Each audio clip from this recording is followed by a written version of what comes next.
नमस्कार। Political pitch पर आप सभी लोगों का स्वागत है। ममता बनर्जी ने कांग्रेस को फिर खरी खोटी सुनाई। आईएनडीए गठबंधन का प्रमुख सहयोगी ममता बनर्जी नीतीश कुमार के बाद दूसरे ऐसे नेता हो सकती है जो आईएनडीए को कमजोर करने में लगी हुई है।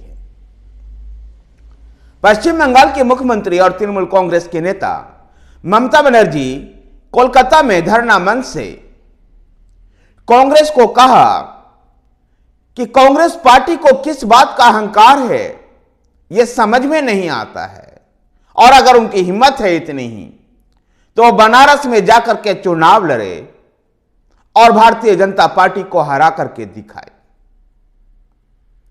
गौरतलब है कि पश्चिम बंगाल की मुख्यमंत्री और तृणमूल कांग्रेस की नेता सुश्री ममता बनर्जी ने कांग्रेस को 2 सीट दे रही थी, लेकिन कांग्रेस और अधिक सीटों की मांग कर रही थी।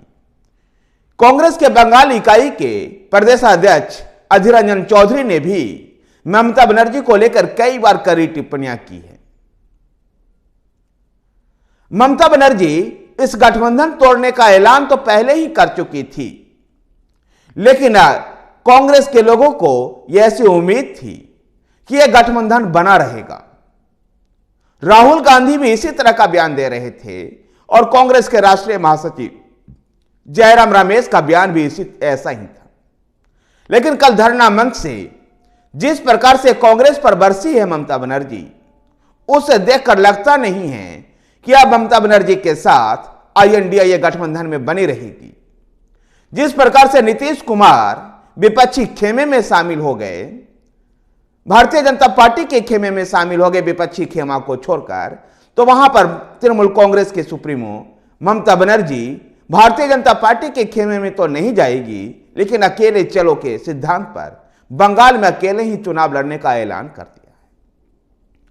पश्चिम बंगाल की राजधानी कोलकाता में कैग रिपोर्ट में जिस प्रकार से बंगाल में वित्तीय अनियमितताओं का चर्चा की गई है, और इसको लेकर के बंगाल इकाई के भारतीय जनता पार्टी अध्यक्ष सुकांत मजूमदार ने बंगाल सरकार के 2 लाख करोड़ रुपए से अधिक का जो घोटालों की चर्चा की थी, उसके लेकर के कोलकाता में वो धरना दे रही थी।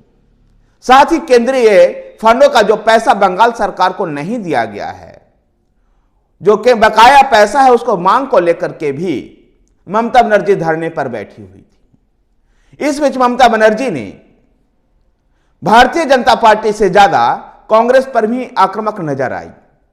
भारत जोड़ो न्याय यात्रा की चर्चा करते हुए, भारत जोड़ो न्याय यात्रा का उल्लेख करते हुए राहुल गांधी का बिना नाम लिए हुए कहा कि जब चुनाव आ जाता है तो बसंत की कोयल की तरह लोग फोटो शूट करने आ जाते हैं, मंदिर और मस्जिद घूमते हैं।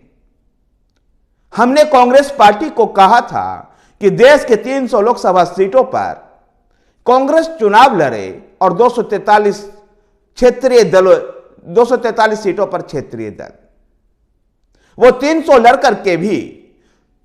300 लोकसभा सीट लड़कर के भी 40 पर भी चुनाव जीत जाएंगे तो भी गनीमत होगी।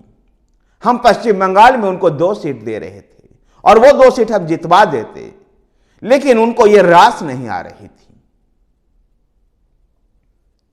गौरतलब है कि तृणमूल कांग्रेस के वरिष्ठ नेता डेरेक ओब्रायन ने बंगाल में पहले ही बहरामपुरा मुर्शिदाबाद जैसे क्षेत्रों में कांग्रेस का मिली भगत सीपीआईएम, कम्युनिस्ट पार्टियों और भारतीय जनता पार्टी का होता है, ऐसा आरोप लगा चुके हैं।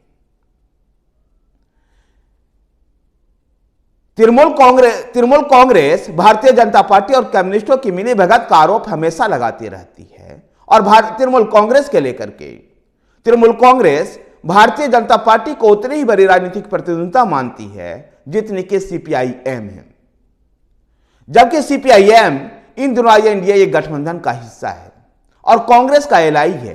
पिछला बंगाल विधानसभा चुनाव भी कांग्रेस के साथ मिलकर के सीपीआईएम ने लड़ा था, और यही ममता बनर्जी को कांग्रेस से चूकती भी है। और जिस प्रकार से अधीर रंजन चौधरी बंगाल इकाई के कांग्रेस के अध्यक्ष हैं, वो भी लगातार ममता बनर्जी पर हमलावर रहते हैं। जिस प्रकार से धरना मंच से कांग्रेस प्रतीक का प्रहार किया है ममता बनर्जी ने, उसको देख करके लगता है कि INDA का बिहार के बाद बंगाल में भी बिखरना तय है। ममता बनर्जी ने कांग्रेस के नेता राहुल गांधी पर एक और सवाल किया कि भारत जोड़ो न्याय यात्रा की शुरुआत उत्तर प्रदेश, मध्य प्रदेश से क्यों नहीं हुई, बंगाल में क्यों हुई। बंगाल में मुस्लिम वोटों को बंटवारे को लेकर के ये लोग चुनाव आने के समय घूमना शुरू कर देते हैं। गौरतलब है कि इकबाल सिद्दीकी फुरफुरा शरीफ के जो पिछले विधानसभा चुनाव में एक अलग पार्टी बनाकर चुनाव मैदान में उतरे थे। इसको लेकर के वोट के बंटवारे की, जो मुस्लिम वोट का बंटवारे का जो डर सताता है, उसी के आलोक में ममता बनर्जी ने इस तरह का बयान दिया है। धन्यवाद साथियों, वीडियो को लाइक कीजिए, शेयर कीजिए। हमारे साथ बने रहने के लिए हमारे चैनल पॉलिटिकल पिच को सब्सक्राइब कीजिए। धन्यवाद।